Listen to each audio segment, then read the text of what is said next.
capítulo 3, ela está oculta.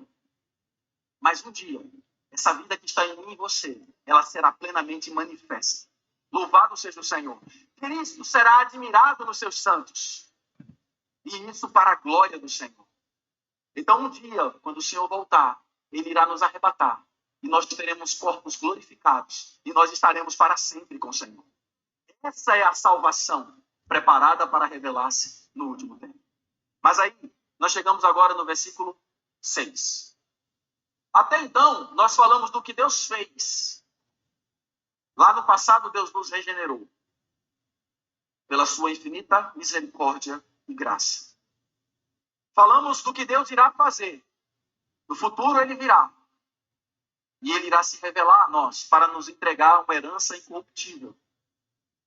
Para nos entregar a inacessível coroa da glória. Mas e hoje? O que é que Deus está fazendo hoje? Versículo 6. Nisso exultais. Presta atenção. Nisso exultais. Eu devo exultar em quê, meu querido irmão, minha querida irmã? Eu devo exultar em que Deus me regenerou. E eu devo exultar em que Ele tem uma herança incorruptível, sem mácula e inacessível para mim, na salvação preparada para revelar-se no último tempo. Eu rio porque se você acredita na Bíblia, vamos lá, está escrito, e ele está lendo, e por estudioso ele está contextualizando, por que quem não nasceu de novo não nasce? Porque o mundo atrai. O mundo é muito atraente. É duro morrer para as coisas do mundo. Quem gosta de, na quinta-feira, ir para balada, por exemplo. Ela só pensa nisso. Ela passa a semana toda pensando em que balada que ela vai, que boate, sei lá o quê. Eu já vivi isso. E aquele que joga bola? Né? Ele passa a semana toda falando tudo para ir jogar bola, sei lá que dia. E aquele que quer ir para a praia no fim de semana? E aquele que vai para o clube jogar isso, jogar pôquer? Senhores, todas essas coisas são os prazeres do mundo. Eu não estou falando de coisas ilícitas, não. As ilícitas, o mundo também, de certa forma, cada vez repudia menos, mas repudia. Eu estou falando das coisas lícitas. As coisas lícitas que não é guiada pelo Espírito Santo, elas são ilícitas espiritualmente, porque elas não dão glória a Deus. E não vai nos permitir a participar da família de Deus e nem tampouco serem salvos para a vida eterna, no corpo glorificado. Não ter uma vida eterna no inferno. É por isso que nós estamos trabalhando aqui. Para ver se vocês ouvem o Espírito através do que a gente está divertindo aqui, junto com preletores que conhecem muito mais o assunto do que nós. Mas nós temos revelação e estamos juntos para falar do reino. Deus tem um trabalho para fazer na minha e na sua vida. Deus tem um trabalho. E Ele diz assim, nisso exultais. Embora no presente, por breve tempo, se necessário, sejais contristados por várias provações. Vocês ouviram? Sejais contristados. Ficar triste. Contrito.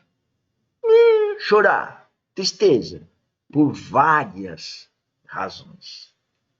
A pessoa bateu o dedo, reclama. Bateu o carro, reclama. Tem que pagar uma multa? Reclama. É multada? Reclama. Murmura. Fala nas costas. Rejeita a vida. Não está ouvindo o que ele está falando aí. Ou melhor, que está escrito na Bíblia. E se diz cristão. E eu não sou religioso, não. Se alguém está pensando que eu sou religioso, eu não sou religioso. Por sinal, eu sou contra religião. Eu sou a favor da vida espiritual. Jesus Cristo também. Você acha que Jesus Cristo era religioso? Quem matou Jesus Cristo? Quem levou ele para aquela cruz? Religião, poder. Então, irmãos, hoje é o tempo em que Deus trabalha em nossa vida para nos transformar. E como Deus nos transforma? Essa outra palavra, transformar. Tem pessoas que você vê ela hoje, amanhã, daqui a 1 ano, 10 anos, e ela não muda. Ela só envelhece, mas ela não muda. Continua sendo egocêntrica, continua sendo soberba, só fala da vida dela, só reclama quando dá alguma coisa errada, quando não fazia a vontade dela. Não está sendo transformada em imagem e semelhança de Cristo. Ponto. Como Deus exerce esse trabalho de purificação, esse trabalho de santificação em nossa vida? Pedro continua. Para que, uma vez provada a vossa fé, muito mais preciosa do que o ouro que perece. Então Deus tem um objetivo ao nos transformar. Ele quer nos purificar. E aí Pedro traz um exemplo muito precioso, que é o exemplo do ouro. Eu não sei se você já viu como um ouro é purificado, mas ele vai para um recipiente onde ele recebe fogo, e à medida que o fogo atua, o ouro vai derretendo. E à medida que a temperatura aumenta, as impurezas que estão no ouro, elas sobem, porque o ouro tem uma densidade maior. Então, a analogia é que o ouro, quando é esquentado a altas temperaturas, ele fica mais puro, porque as impurezas soltam. Deus faz a mesma coisa com a gente. Ele cria um monte de problema, ele permite que os problemas sejam criados pelo inimigo e pelo ego da pessoa para purificar o coração da pessoa.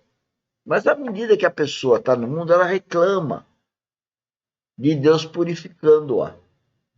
Quem nasce de novo e é cristão verdadeiro, ele tem o Espírito Santo e tem um discernimento correto. Então ele sabe que aquela circunstância má, que seja perder um ente querido, ter um acidente, perder uma parte do corpo, ou qualquer outra chamada desgraça da vida natural, da vida humana, tem um objetivo.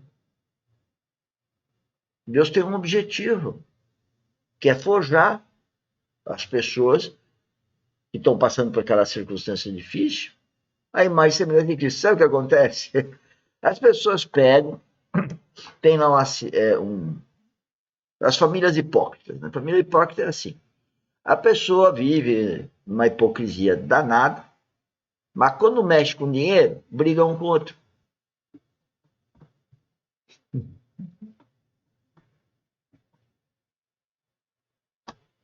Hipocrisia.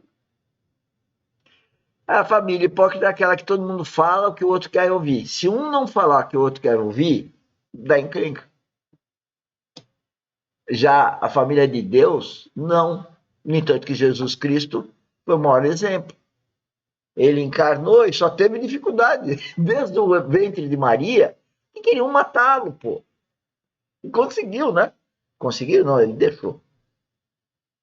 Ele tinha um propósito muito maior para fazer a vontade do pai dele, que era salvar a gente. Agora, quantos de nós escolhem morrer para o mundo e viver em Cristo? Muito poucos. Então, como ele é um metal mais pesado, o ouro desce e as impurezas sobem. Esse é um trabalhar de purificação, para que o ouro ele seja purificado, para que a nossa fé seja santificada. Aí a pergunta que eu e você precisamos fazer é: quanto de fogo nós precisamos? Você prestou atenção que Pedro usou uma expressão aqui nesse versículo, se necessário? Se necessário. Deus vai me dar fogo. Se necessário. Alguns irmãos, eles acham que é necessário. Todos nós vamos passar por sofrimento, não tenha dúvida disso. Todos nós. Mas aqui ele está falando de várias provações.